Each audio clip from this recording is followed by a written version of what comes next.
উপকূলে আঘাত হেনেছে ঘূর্ণিঝড় রিমালের কেন্দ্র। একই শক্তিতে পুরোপুরি অতিক্রম করতে সময় লাগবে আরও ঘণ্টাখানেক। পটুয়াখালী ও সাতক্ষীরায় দুজনের মৃত্যু, জোয়ারে প্লাবিত নিম্নাঞ্চল।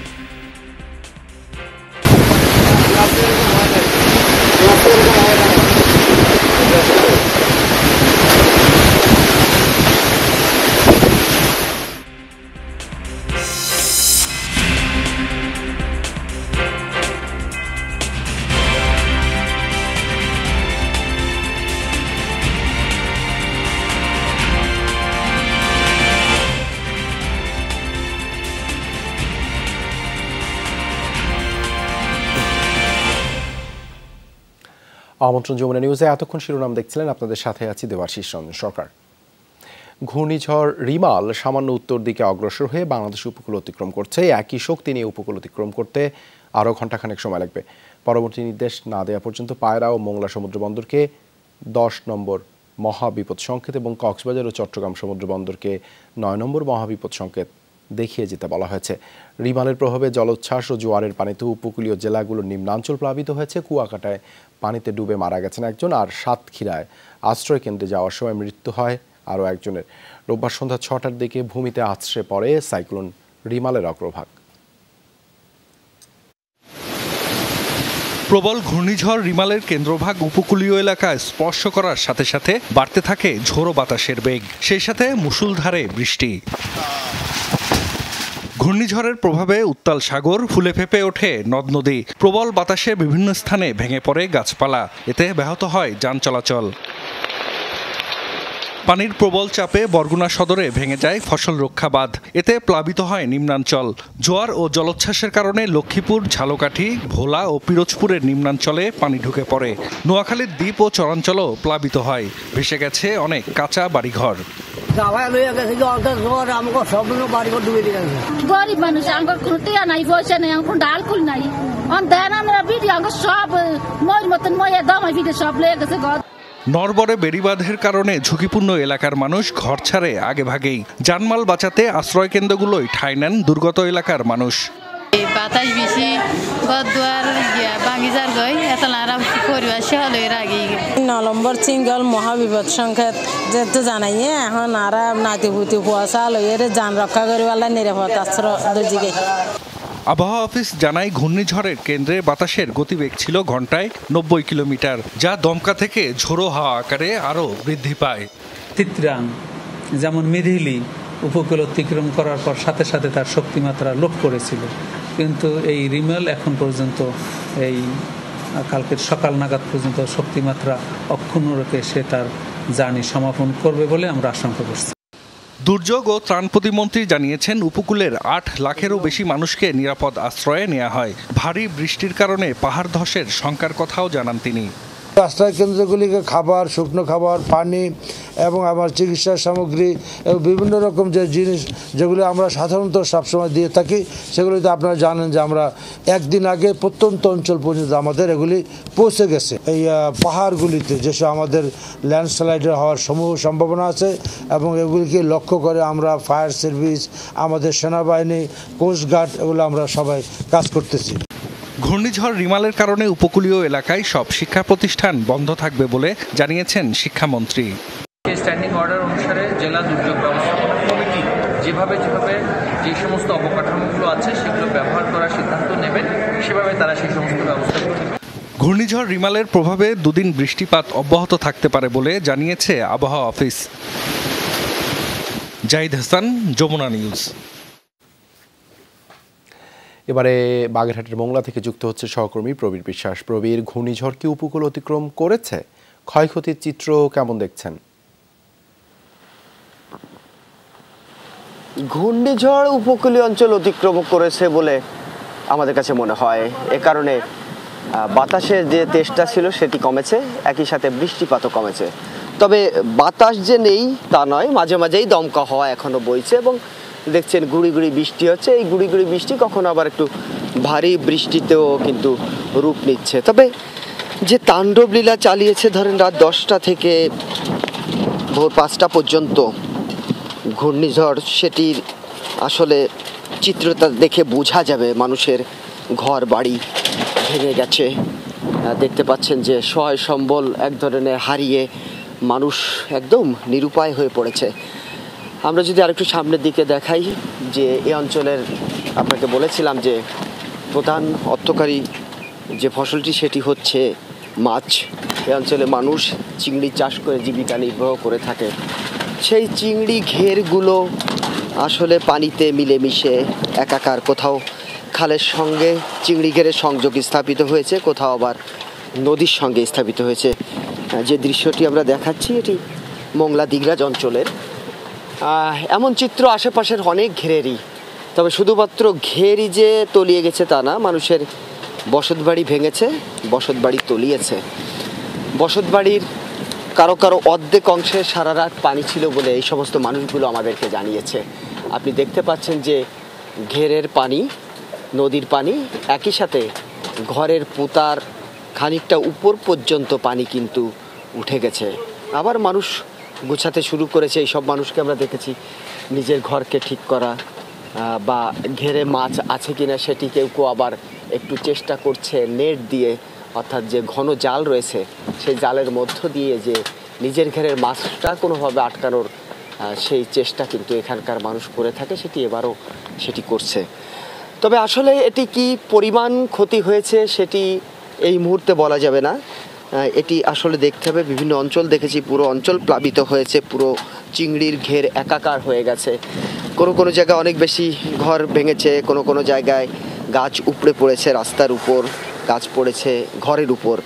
নানাভাবে মানুষকে ক্ষতির মধ্যে ফেলে ঝড় যেটি উপকূলীয় অঞ্চল অতিক্রম করেছে, এই যে ক্ষতটি সৃষ্টি করে গেছে মানুষের মনে, সেটি কতদিনের মধ্যে তারা গুছিয়ে নিতে পারবে সেটি আসলে সময়ের ব্যাপার। দেখতে পাচ্ছেন যে এই বাড়ির যিনি কর্তা ব্যক্তিটি রয়েছেন তিনি ভোরে ঘুম থেকে উঠেই তার ঘর যে গুছানোর নতুন করে সেটি কিন্তু চেষ্টা করছে। এর আগে ঝড়গুলো তো আমরা দেখেছি দেবাশিস, যে ঝড় আছে ঝড় চলে যায়, কিন্তু যে ক্ষত এই অঞ্চলের মানুষের মনে রেখে যায় সেটি গুছাতে তার অনেকটা সময় লাগে। হয়তোবা সেটি যখন গুছিয়ে নিতে পারে বা গুছিয়ে নেওয়ার শেষ প্রান্ত হয়, তখন আরেকটি ঝড় এসে এই অঞ্চলের মানুষের জীবন, তাদের সব কিছু লণ্ডভণ্ড করে দেয়। সেজন্য মানুষ হয়তো আগে থেকে সচেতন হয়েছে, সাইক্লোন শেল্টারগুলোতে আশ্রয় নেয়। হয়তো মানুষের জানের ক্ষতিটা কম হয় আগের থেকে, কিন্তু মালের ক্ষতি কখনো কম হয় না। এইভাবেই তারা বাঁচে, এইভাবেই তারা জীবিকা নির্বাহ করে। একটু যদি এর সঙ্গে কথা বলি, আপনি একটু বলবেন যে আসলে কাল রাত থেকে কোন পর্যন্ত পানি উঠেছিল আপনার ঘরে?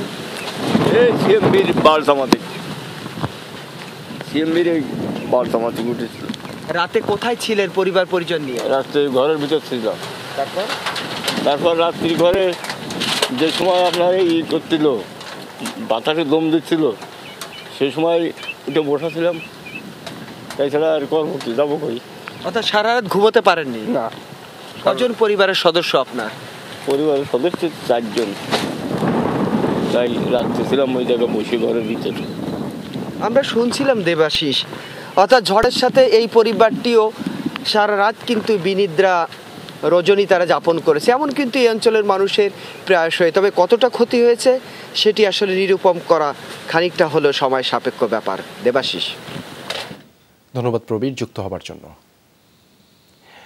ঘূর্ণিঝড় রিমালের প্রভাব ঢাকাতেও বৃষ্টি শুরু হয়েছে। বাংলা মোটর এলাকা থেকে যুক্ত হচ্ছেন সহকর্মী আরিফুর রহমান সবুজ। সবুজ, ঢাকায় বৃষ্টির তীব্রতা কেমন দেখছেন, বিস্তারিত জানাবেন।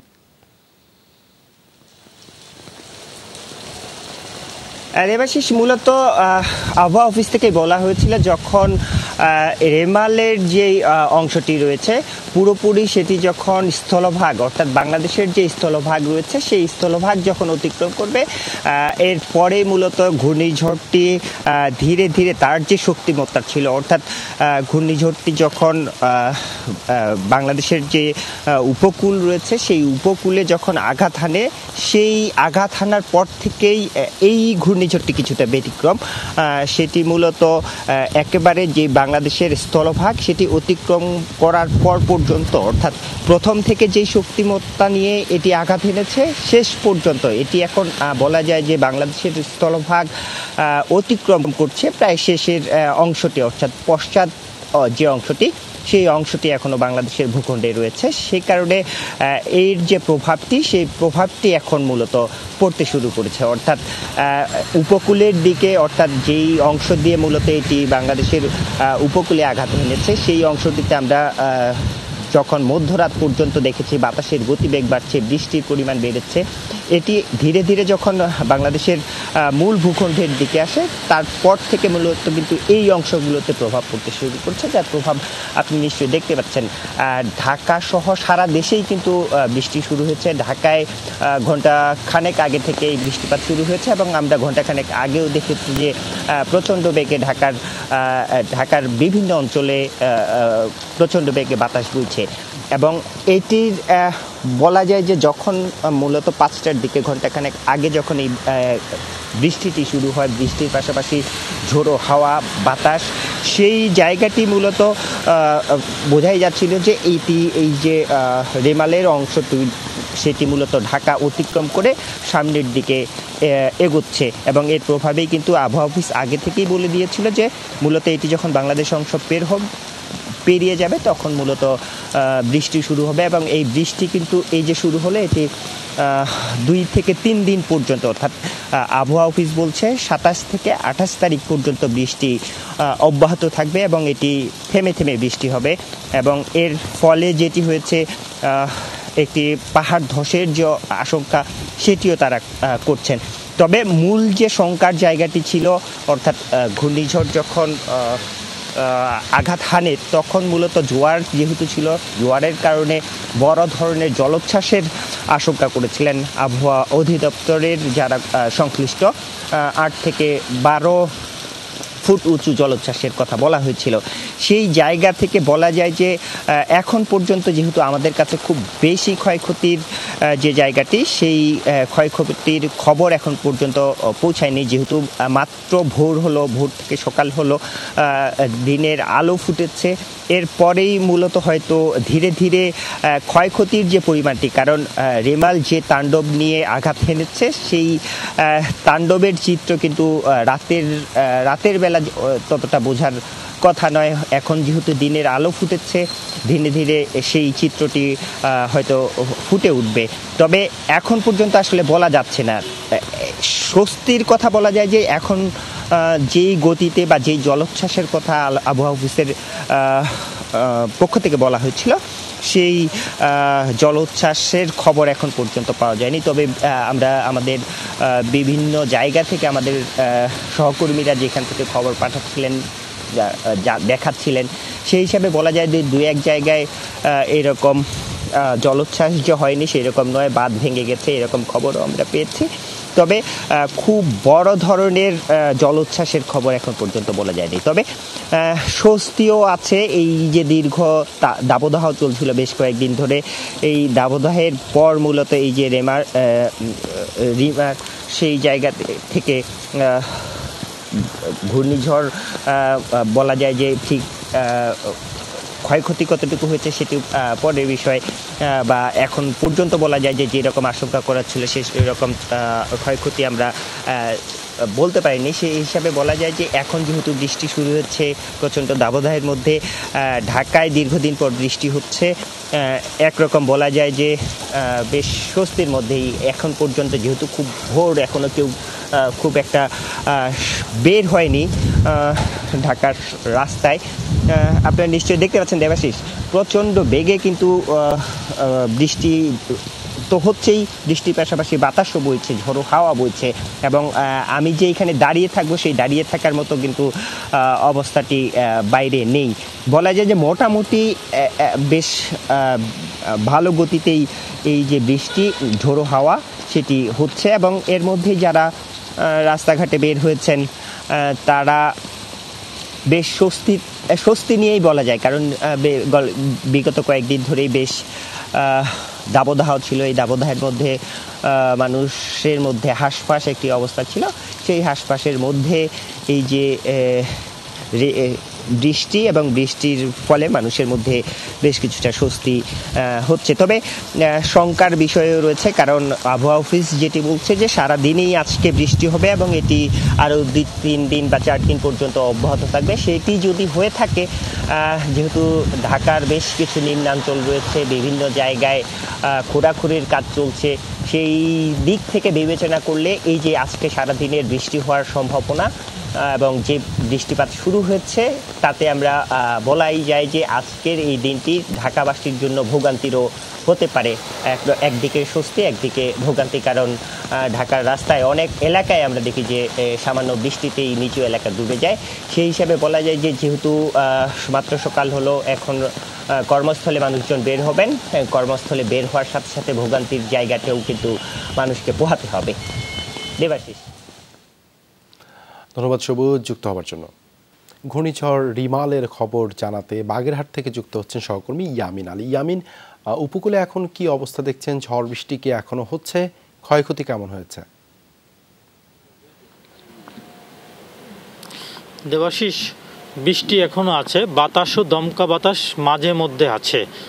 আর ক্ষয়ক্ষতির যে বিষয়টি সেটি হলো যে আমরা কিছু এলাকা ঘুরেছি, বেশ কিছু গাছ আমরা উপড়ে পড়তে দেখেছি। ছোট ছোট কিছু বলা চলে যে আধা পাকা বা খুপড়ি ঘর, এগুলি পড়ে মাটির সাথে মিশে গেছে। কিছু কিছু আছে যে পড়ে গেছে। এই অবস্থাটা বেশ খানিকটা আছে। আমরা সেই দৃশ্যটি একটু দেখাতে চাই যে একটি গাছ এই যে খুলনা মোংলা মহাসড়কের পরে আছে, এরকমের 4-5টা গাছ আমরা 1 কিলোমিটার জায়গার ভিতরে দেখতে পেয়েছি। আমরা যেখানে দাঁড়িয়ে আছি এখান থেকে 2টি গাছ দেখা যায়। আমরা হয়তো 2টি গাছ দেখাতে পারবো না, একটি গাছ দেখাতে পারবো, আর একটি ঘর বা 2টি ঘর আমরা দেখানোর জন্য চেষ্টা করব। একটি ঘর একেবারে মিশে গেছে একজন গরিব মানুষের ঘর, ওই ঘরটাকে একটু দেখানো যায় কিনা আমরা একটু চেষ্টা করতে চাই। একেবারে ওই যে 2টা ঘরের মাঝ দিয়ে একটি ঘর আছে। এই ঘরগুলি এরকমের উপকূল জুড়ে বেশ কিছু ক্ষয়ক্ষতি হয়েছে। আমরা যতটুকু খোঁজ নিয়েছি, মংলা, মোড়েলগঞ্জ, শরণখোলা, বাগেরহাট সদর, এই 4টি উপজেলাতে মূলত বেশি এই ধরনের ক্ষয়ক্ষতি হয়েছে। আর চিংড়ি ঘেরের ক্ষতি হয়েছে মংলা, রামপাল, মোড়েলগঞ্জ, এই 3টি উপজেলাতে চিংড়ি খামারের বেশ ক্ষতি হয়েছে। এছাড়া সাদা মাছেরও বেশ ক্ষতি হয়েছে। তা এই উপকূলের যতক্ষণ পর্যন্ত ঘূর্ণিঝড়টি পুরোপুরিভাবে চলে না যাবে, অর্থাৎ আবহাওয়া একেবারে পরিবর্তন না হবে, ততক্ষণ পর্যন্ত কিন্তু এই ক্ষয়ক্ষতির বিষয়টি জানতে একটু সময় লাগবে। কারণ নিরূপণের জন্য সংশ্লিষ্ট বিভাগ হয়তো কাজ করছে, কৃষি বিভাগ কৃষির কাজ করছে, বন বিভাগ বনের কাজ করছে, অন্যান্য বিভাগগুলি সবগুলি তাদের কাজ করছে। আমরা হয়তো সেইগুলি জানতে পারবো যে ক্ষয়ক্ষতিটা কি পরিমাণ হয়েছে। দেবাশিস, ধন্যবাদ ইয়ামিন। এবারে লক্ষ্মীপুর থেকে যুক্ত হচ্ছেন সহকর্মী আনিস কবির। আনিস, লক্ষ্মীপুরে কেমন আবহাওয়া এখন, আর নিম্নাঞ্চলগুলোর কি অবস্থা?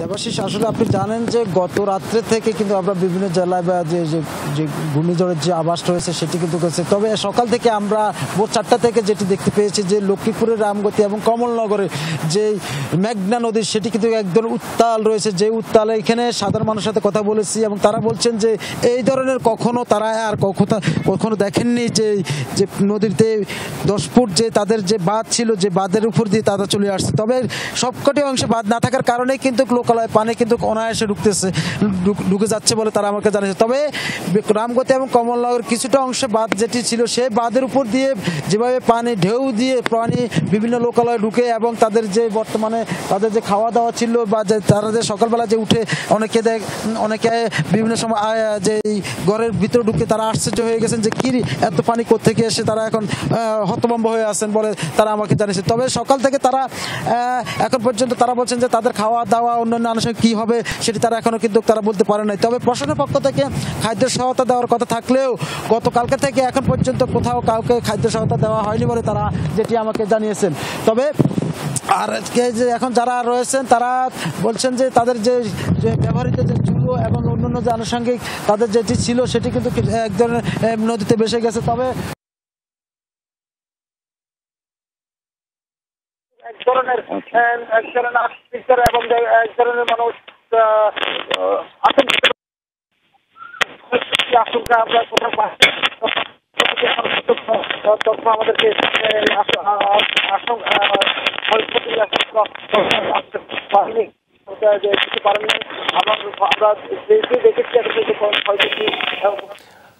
ধন্যবাদ আনিস যুক্ত হবার জন্য।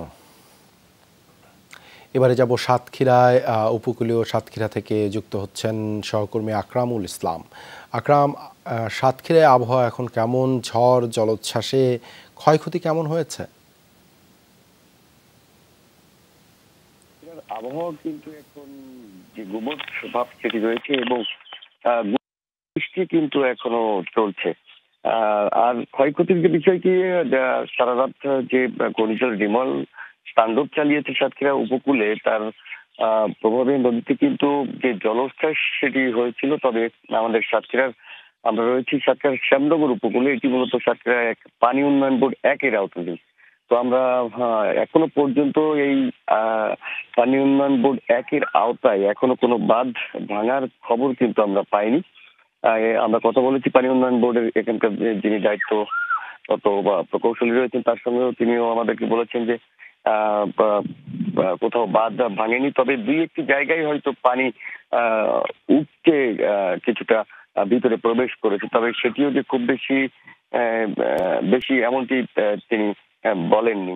আর এছাড়া আমরা রাতে সড়কে দেখেছি 2-1টি গাছ ভেঙে কিন্তু সড়কে পড়েছিল, বা সেটি কিন্তু যে সাতক্ষীরা জেলা পুলিশের একটি টিম কিন্তু এই শ্যামনগর অঞ্চলের যে মুন্সিগঞ্জ থেকে নীলডুমুরে খেয়াঘাট পর্যন্ত এলাকায় সেটি কিন্তু তারা রাতেই সরিয়ে ফেলেছে।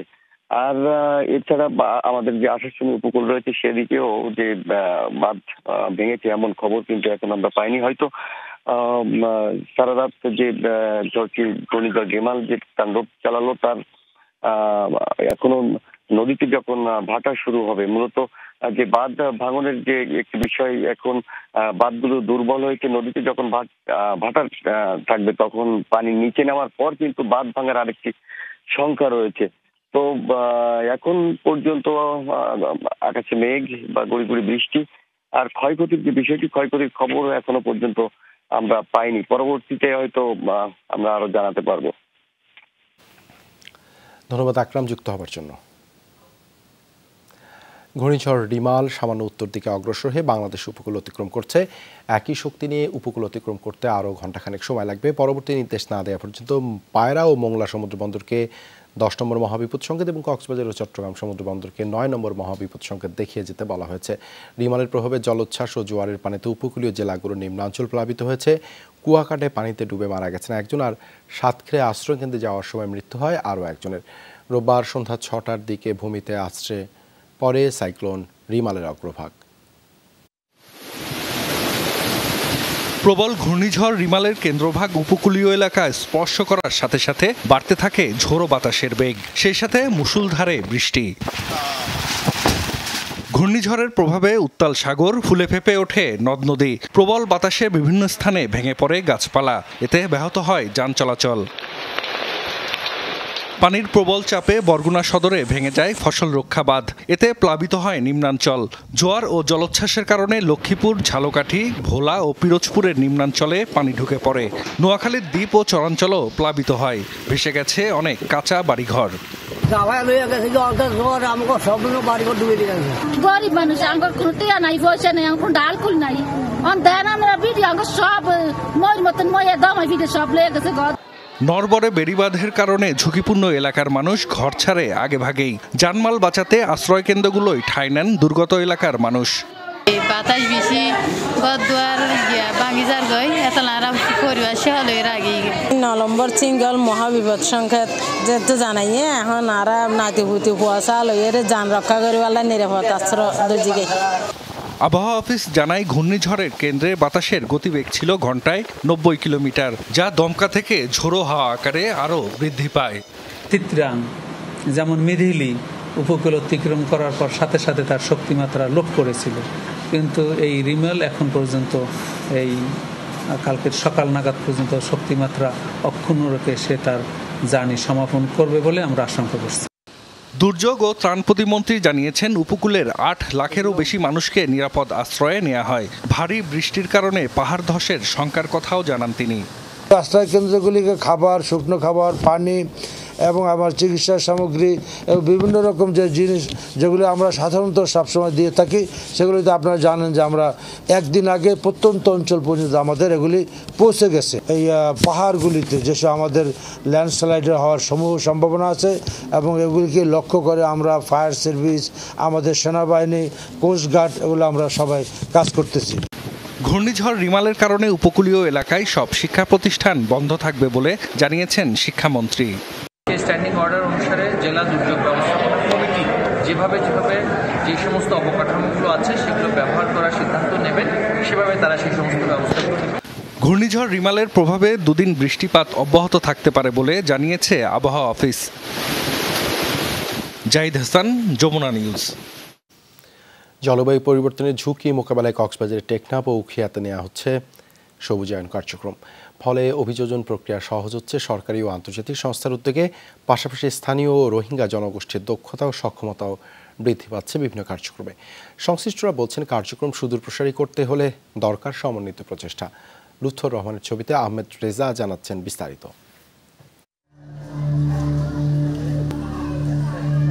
2017 সালে কক্সবাজারের উখিয়া টেকনাফ এলাকায় রোহিঙ্গারা আশ্রয় নেয়ার পর ৮,১৬৩ একর বনভূমি ধ্বংস হয়েছে। একসময় ক্যাম্প এলাকায় মাত্রাতিরিক্ত গরমে বসবাস ও কাজ চালানোই দুঃসাধ্য হয়ে পড়েছিল। তবে সেই পরিস্থিতি পরিবর্তনে সরকারি ও আন্তর্জাতিক সংস্থার চেষ্টায় ক্যাম্পে চলছে সবুজায়ন। জাতিসংঘের বিশ্ব খাদ্য কর্মসূচিও এই কার্যক্রমে সারথি।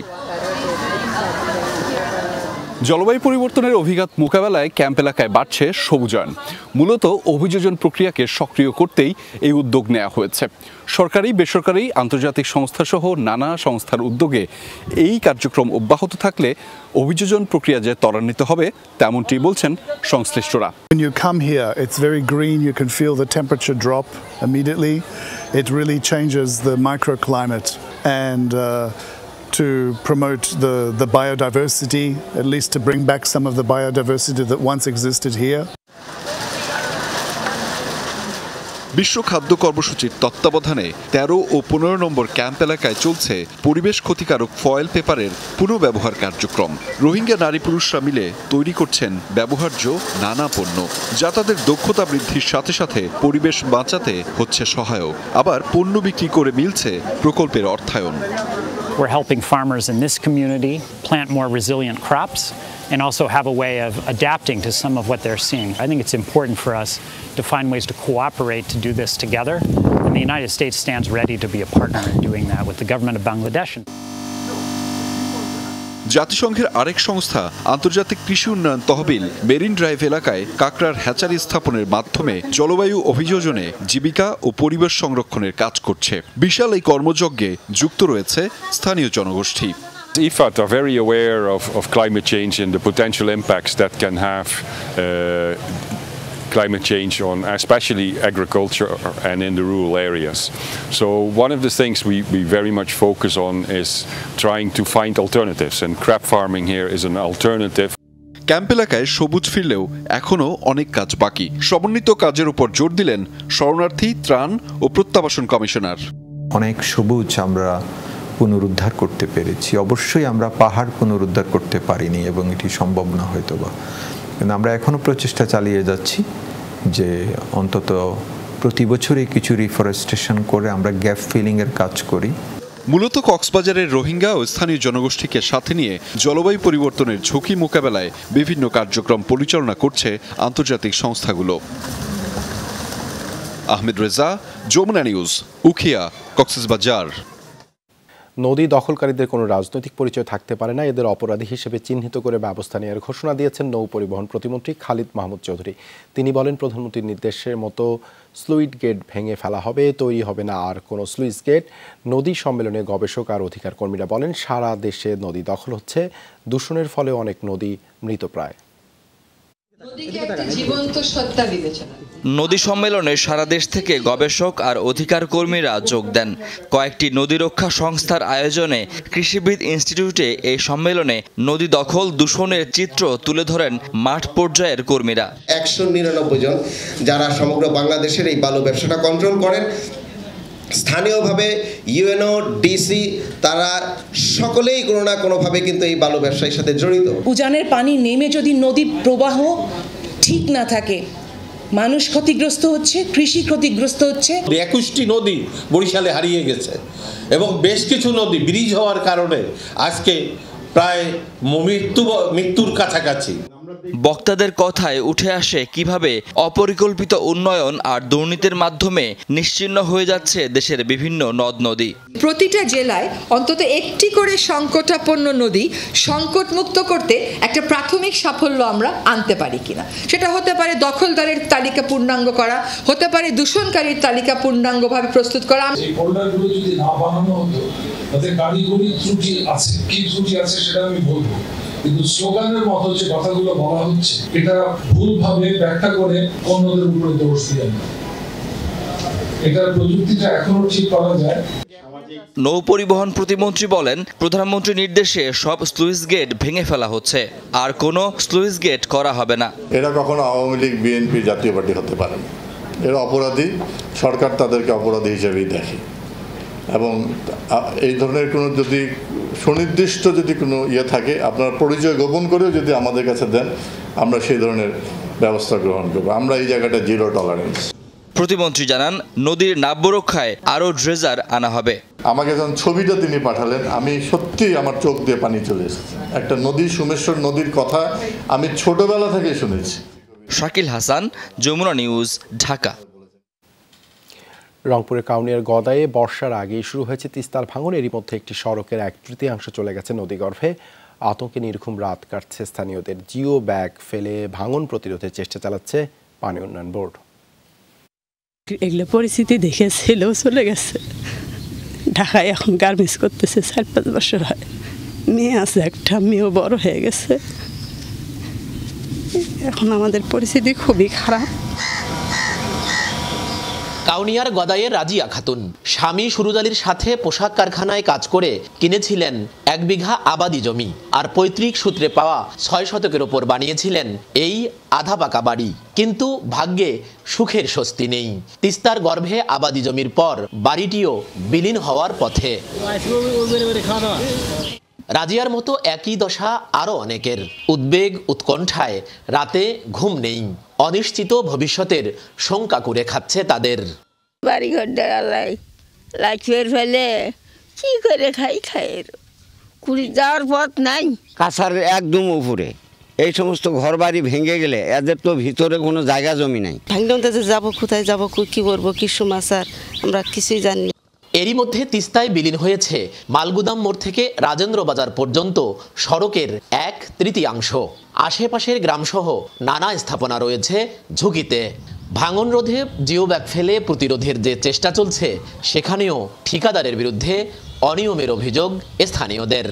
একটা চাপা পড়লে আমাদের বাড়ি ঘর সহ ভেঙে যাওয়ার সম্ভাবনা আছে এবং তারা এই কাজে না লাগিয়ে তারা বস্তাগুলো কেন এখানে খালি করতেছে, এটাই আমার প্রশ্ন। বস্তাগুলো মনে করেন যে কত 2-4টা নিয়ে যাচ্ছে, বাকিগুলো কেটে ফেলে দিচ্ছে। অভিযোগ প্রমাণিত হলে ব্যবস্থা গ্রহণের আশ্বাস পানি উন্নয়ন বোর্ড কর্মকর্তার। জানান, ভাঙন প্রবণ এলাকায় কাজ চলমান। দাবি, বর্ষার পর করা হবে স্থায়ী কাজ। যে অংশ বরাদ্দ আমরা পেয়েছি সেটা আমরা সেটা মৌসুমের থেকে কাজ করছি, বাকি যে অংশটা আমাদের কাজ করা সম্ভব হয় নাই সেটাও আমরা দূরে নাই, খবর রাখছি। তবে স্থানীয়দের দাবি, এলাকাটিকে রক্ষায় বেড়িবাঁধের কোনো বিকল্প নেই। এই রাস্তার এই 1 মিটার অংশটুকু যদি ভেঙে যায়, তাহলে তিস্তা গিয়ে আশ্রে পড়বে এই পুকুরে। তখন যে ভয়াবহ পরিস্থিতিটি হবে সেটি হচ্ছে গদাই, নিসপাড়া, হরিশ্বর গ্রাম ভাঙনের মুখে পড়বে। পাশাপাশি হুমকির মুখে পড়বে কাউনিয়া রেল স্টেশন এবং তিস্তা সড়ক ও রেলওয়ে সেতু। সরকার মাঝারুল মান্নান, যমুনা নিউজ, গদাই, রংপুর। এই ছিল যমুনা নিউজে এতক্ষণ সাথে থাকার জন্য ধন্যবাদ সবাই।